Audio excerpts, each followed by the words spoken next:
작은 마을. 허름한 보호소 앞에 날마다 앉아있는 한 마리 떠돌이 개가 있었다.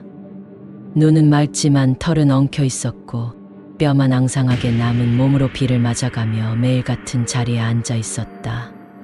사람들은 그 개를 밤이라 불렀다. 누가 이름을 붙여준 것도 아닌데 마치 오래전부터 그 이름이 정해졌던 것처럼 자연스러웠다. 밤이는 말없이 보호소 앞에 앉아 있을 뿐 누구에게도 꼬리를 흔들지 않았다. 단 한 사람, 단 하나의 향기를 기다리는 듯했다. 어느 날 그 보호소에 새로 들어온 소년 준호. 나이는 12살. 하지만 그의 인생은 그보다 훨씬 더 길고 무거운 기억을 품고 있었다. 준호는 이름 외에 자신의 과거를 기억하지 못했다. 사고로 머리를 다친 뒤 거리를 떠돌다가 겨우 구조된 아이. 경찰도 병원도 그의 가족을 찾지 못했고 결국 그는 보호소로 보내졌다. 준호는 처음엔 낯선 환경에 마음을 닫고 있었지만 그를 가장 먼저 반겨준 건 다름 아닌 그 떠돌이 개 밤이었다. 밤이는 준호를 보자마자 꼬리를 흔들며 다가왔고 누구에게도 보이지 않던 따뜻한 눈빛을 내비쳤다. 마치 잃어버렸던 무언가를 찾은 듯한 눈으로. 준호는 처음엔 그 개를 경계했다. 하지만 밤이는 언제나 그를 따라다니고 조용히 곁에 머물렀다. 준호가 혼자 울고 있을 때는 묵묵히 곁에 앉아 있었고 혼자 밥을 먹을 땐 고개를 숙여 함께 있어 주었다. 준호는 어느새 밤이를 의지하게 되었고 밤이를 안고 잘 정도로 가까워졌다. 며칠 뒤 준호는 밤이의 눈을 들여다보다가 이상한 감정에 사로잡혔다. 설명할 수 없는 감정.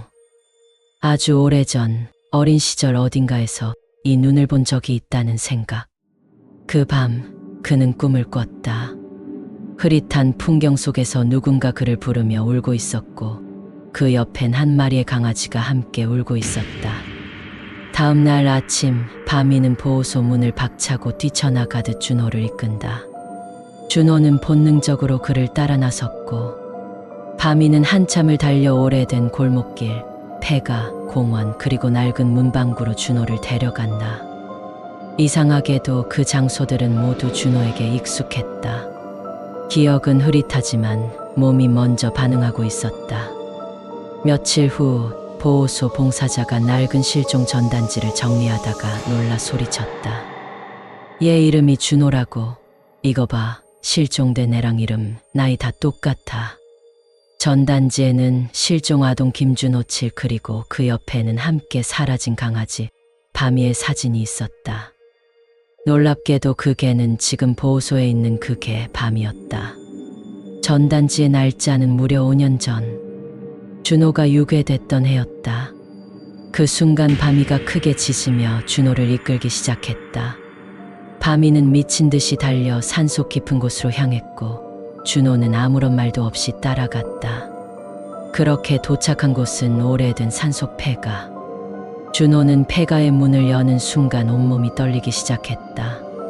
그 안에 들어서자 곰팡내가 진동했지만 어딘가 익숙한 느낌이 몸을 감쌌다.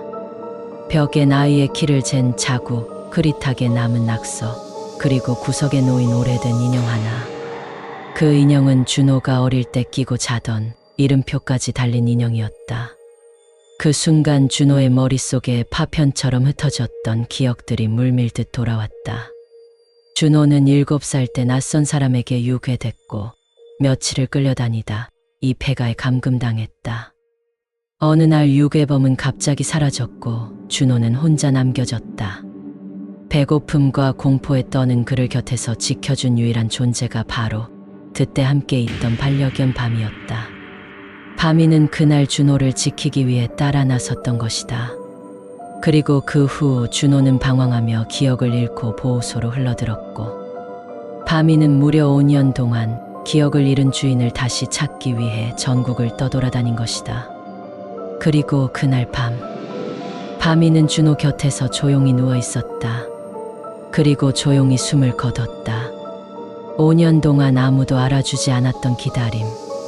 단 한 번도 잊지 않았던 주인. 밤이는 그토록 찾아 헤맸던 소년을 다시 만난 그날 마지막 숨을 내쉬었다. 준호는 잊었지만 바미는 기억했다. 누구도 몰라줬던 그 이름을. 죽을 때까지 잊지 않고 찾아 헤맨 단 한 존재. 바미는 잃어버린 기억을 대신 품고 주인을 다시 세상으로 데려온 가장 조용한 영웅이었다.